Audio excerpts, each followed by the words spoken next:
From a book of old-fashioned fairy tales and fables by Chuma Ikenza. Once upon a time, there was a beautiful little mermaid who lived in a swamp and whose name was Mammy. Mammy always felt lonely, even though there were many creatures that swam and crawled around the swamp. There were the frog cousins, who sang beautifully at night, and their aunts, the fat toads, who always meant well. Whenever they saw Mammy, they would pat her on the head and advise her to marry a decent octopus and swim out into the sea with him, just like her sisters had done. But Mammy had no desire to do this. She longed for something different, but she didn't quite know what she longed for. No one in the swamp knew either. Not the frog cousins nor the toad aunts. Not even the water lilies that lived at the surface of the swamp and drank the silver moonlight every night. One night, when Mammy was sitting in the middle of the water lilies, the stars in the sky shone very brightly and were reflected in the waters. It looked as if the whole starry night had sunk into the swamp. There and then, Mammy knew what she had always longed for. She wanted to capture the light of the stars so that it would always shine for her. She didn't know exactly how to do this, but she was going to try. First thing, she thought, I must find someone who can help me. Mammy was an inexperienced young mermaid who did not know about such things.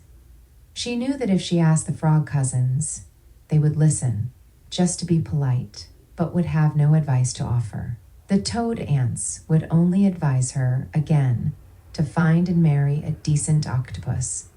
So Mammy decided to ask her uncle, the oldest and smartest person in the swamp. If he didn't know, nobody would. Mammy descended into the depths of the swamp to see Uncle Quabble, who was sitting there eating mussels. Uncle Quabble was not a merman. He was more like a squid with frog legs and arms like those of a toad. His whole body was covered with mussels that grew on him and which he ate. So he always carried his food around with him. He had very small, fast-moving eyes set in his jelly-like head. His mouth was so big that he could speak from the middle while stuffing mussels into one corner and spitting out shells from the other, all at the same time. "Hello, Uncle Quabble," said Mammy. "I have a question for you." Uncle Quabble replied very kindly, "My dear, it is so nice of you to visit. Tell me, how can I be of help to you?" "Well, it's like this," Mammy told him. "I was up at the surface of our swamp, and I saw the most brilliant reflection of all the stars in the heavens. That made me happier than I have ever been. I am so happy that I would like to capture that brightness and to keep it forever inside of me." "Well," Uncle Quabble replied, "you need a soul to be able to do that." Looking confused, Mammy asked, "What is a soul? What does it look like? Uncle, do you already have one? Is that why you do not miss the starlight? Because you have it shining inside of you, even down here at the bottom of the swamp?" "So many questions," replied Uncle Quabble. "Where do I start? No, I don't have a soul. I don't know what a soul looks like. I only know about it because an old mermaid who visited our swamp many ages ago told us about it. No one that I know of has shown any interest in possessing a soul. No one until you..." Encouraged, Mammy asked, "Do you know where I can find one?" Again, Uncle Quabble answered, but this time he did so with a rather sad look on his face. "No, my dear, but I seem to remember the old mermaid saying that to find a soul one must go on a long journey of self-discovery." "What is a journey of self-discovery?" asked Mammy. "And where do I start?" "Again, child," said Uncle Quabble, "I don't know. But this I do know. If you want to look for something, you will have to go in search of it yourself. If you don't do that, you won't find it." "I will go in search," said Mammy, very determined. "I long for a soul so badly." "All right, child," said Uncle Quabble. "I think you will have to get out of this swamp to start your journey." With that, Uncle Quabble returned to eating his mussels.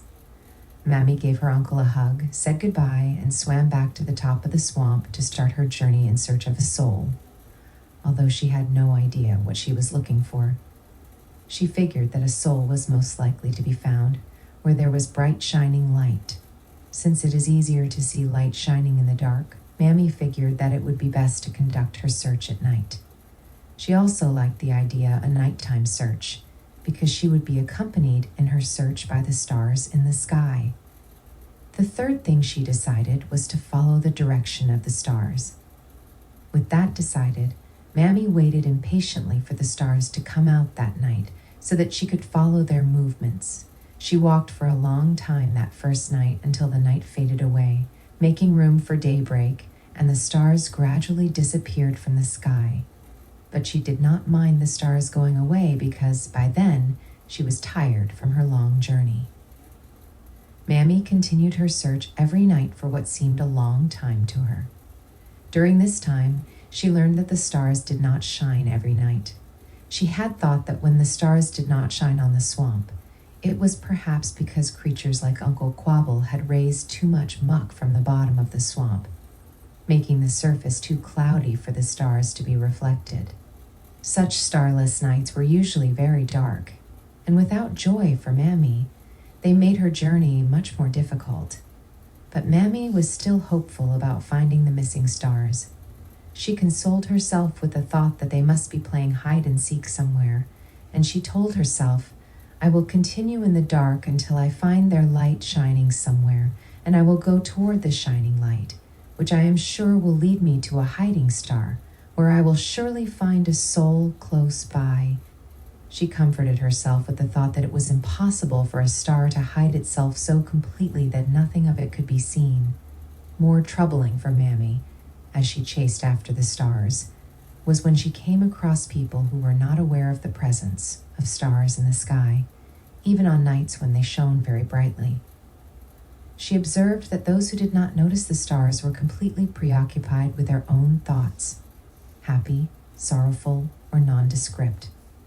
They were no longer able or interested in looking up to the sky, let alone looking for the stars. In time, many such people no longer believed that stars existed, even though they enjoyed their light on starry nights. That was too much thinking for Mammy. All she wanted was to find the star that would hopefully lead her to where she would find a soul. So Mammy wandered on through bright starlit nights and dark starless nights. Her feet became tired and sore, like the feet of all who chase after the stars. At last, one day, she spotted a little light high up a mountain. Her heart pounding with excitement and hope, Mammy hurried toward the light. As she came closer, she saw that the light came from a large walled castle with many towers and bay windows. In its many rooms were gold and precious stones that flashed brilliantly. There must be a whole collection of stars in there, thought Mammy as she headed into the castle. A king, a queen, and a whole host of servants and maids lived in the castle. The servants were the dignitaries of the empire. The maids were the wives of the dignitaries, and they were called ladies in waiting.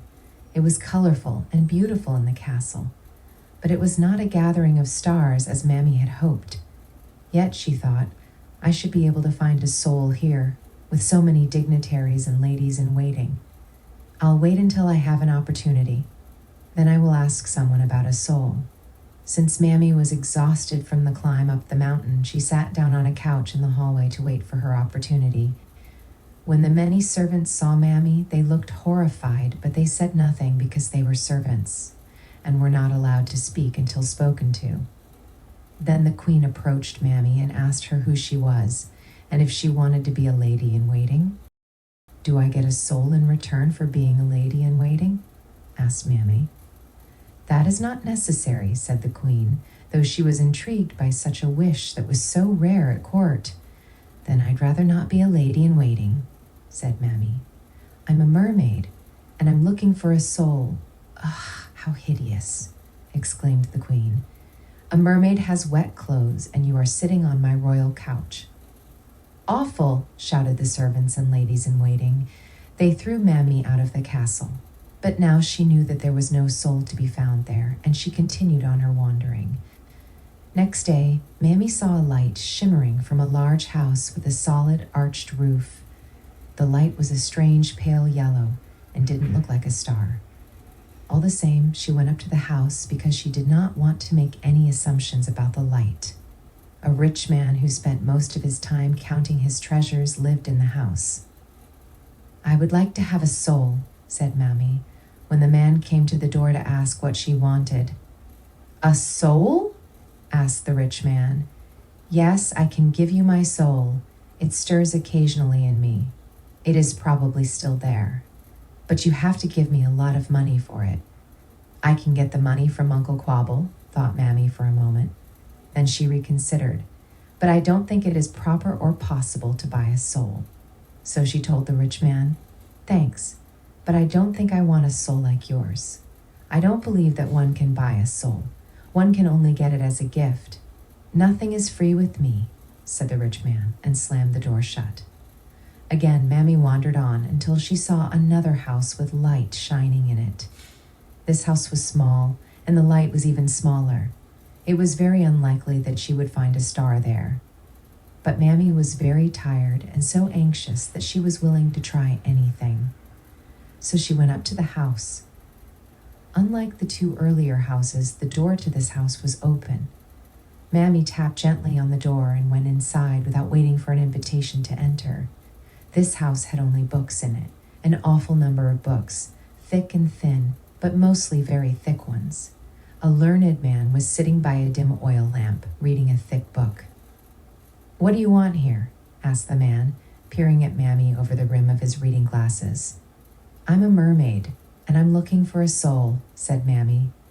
"There is nothing like a mermaid or a soul," said the learned man. "But I'm a mermaid," said Mammy defiantly, her lips twitching. "I have just come from the swamp, where the frog cousins, their aunts, Uncle Quabble, and lots of other creatures live." "There are no mermaids," said the learned man again. "I do not believe or accept that you are standing here in front of me." Then the learned man continued reading his thick book with his oil lamp and no longer paid attention to Mammy, who walked out very disappointed and confused that such a learned person could refuse to see or accept what stood so clearly before him. Mammy wandered on and on, now even more tired and sad. Then, with great joy, she saw a large church with magnificent pointed arches, steeples, and bell towers. Candlelight from the altar flooded into the night through the colorful stained glass windows. "There is surely a star there," thought Mammy. She ran in jubilant anticipation to enter the church. Now she would surely find a soul. But on the threshold stood a man in a black robe. He asked her what she wanted. "I'm a mermaid, and I am looking for a soul," said Mammy. The reflections of the candles on the altar were already shining in her eyes. "A church is not for mermaids," said the man in the black robe, as he closed the doors with a loud bang to stop her entry. It was very dark, and the church bells started to ring. Mammy sank to her knees, buried her face in her hands, and wept. She was now very tired and sad, and was fast losing hope of finding a soul. She thought to herself, if God's stars are not in this house with the holy candles burning, and no soul could be found here, then surely no soul can be found anywhere on earth. And no star could lead me to find a soul. The bells continued to ring, and Mammy could hear that they too were weeping. She was right, the bells were indeed weeping. But their sad tolls were not in sympathy with Mammy. The bells were weeping for the man with the black robe in the church, and they had been doing so for a very long time, even before Mammy had come along. Then the bells stopped weeping, and the sky turned dark. It was a darkness like Mammy had never seen before. It was a darkness that everyone who had gone in search of the stars got to know. Mammy finally stopped weeping. She took her hands away from her eyes and looked out into the hopeless darkness. Then she saw something that looked like an angel standing very close by. The little angel was holding a lantern that shone on a poet who was sitting on the grass writing fairy tales. Many people do not know that true poets can only write fairy tales when a little angel shines its lantern on him or her. But that is another story. That little lantern cannot be a star, thought Mammy. It is too small. Perhaps it might be the child of a star because an angel is holding it in his hand. Mammy went up to the poet and the angel. Turning her big sad eyes to both of them, she said, "I'm a mermaid, and I would like to have a soul." The poet and the little angel looked at Mammy quite surprised. Very seldom did they come across people who were searching for a soul. After a moment of silence, the angel asked Mammy, "Is that all? Do you want anything else?" "No, nothing else," Mammy replied. The angel walked up to her and placed her hands on both eyes. Like magic, the unbelievable happened. A star fell from God's heaven and settled on Mammy's head. The glow from the star on her hair was so brilliant that it allowed the poet to continue writing his story without need for the angel's lamp. The light then traveled from Mammy's head deep into her body and lit up everything around and within her. As Mammy stood there, trying to absorb all that was happening to her, the poet turned to her and asked, "Do you know that you now have a soul?" "Yes," said Mammy. "I have a soul because of the light that sank into me when the star settled in my head. I also see now that a part of my soul is in everything that is in the world." "Then you have a real soul," said the poet. "Only he or she who has a real soul can see a reflection of themselves in everything around them." Mammy was filled with the greatest joy and felt that she could now go back home to the swamp to tell the others about her good fortune and experience. Would they listen or believe her? Anyway, she had learned one very important lesson during her long and difficult journey. There are many kinds of light, but not all, even when they appear to shine very brightly, will lead one to getting a soul. Some even block the way to the soul.